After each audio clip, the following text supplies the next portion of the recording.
Diretso at saka Spanish. Akin yan, yan. Yung ano nito, resibo. Hindi, Tag City lang yan. Parehas? Oo. Tag 7 lang yan. Oh, Tax sige. kasi yung binayad ko kasi walang tax. Sige. Pag may tax. Ano mo lang sa akin yung ano ha? Sige. Ay, lamig. Grabe. Hindi ka nilalamig. Eh. Salamat ha. Ay, hindi. May bayad pala to. Hey guys. Nakatikim din ng ano. Galing kasi kay Toronto. Kami pabili ng Jollibee. Yan. Nagpuyat pa yung anak ko para lang hintayin.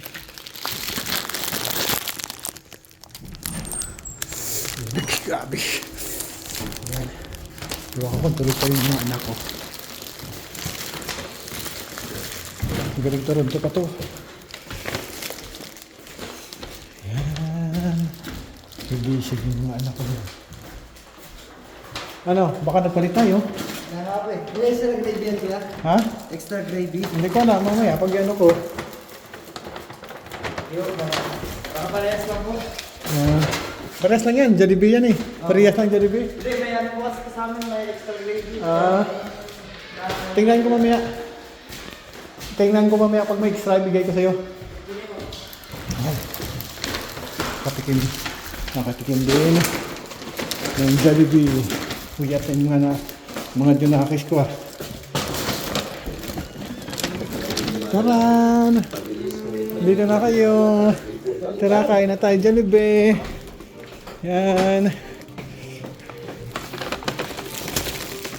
Uy! Ha? Oo. Buksan nyo na. Buksan mo na. Ewan ko dyan, sabi niya, Spanish yan. Spanish ba yan? Oh. Ba? Kala ko tulog ka na. Buksan nyo na. Tiyan mo. Kung kompleto yan, baka may labis daw dyan.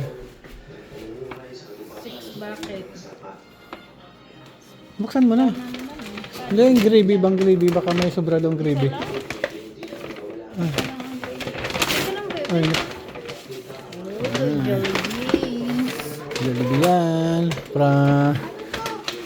From Toronto to Quebec. Yan ang ano yan yung parang pala. Oh. Pie. Pie. Gravy. Gravy. Tingnan mo yung gravy kung may isa pa. Isa lang. Okay. Ano yan? Spaghetti. Yan guys. Kain na tayo. 3 Jollibee. Kasama. Tingnan mo dyan mo. Sasabog na. Mamay ka na matulog ha. Thank you sa bumili ng Jollibee. At nakatikim din ng Jollibee si Batuta. Sarap to. Sige na, buksan nyo na yan yung ano, spaghetti. Nasa ng resibo araw? Resibo. Hindi nasamot mo na. Jollibee. Tara na, kain na tayo.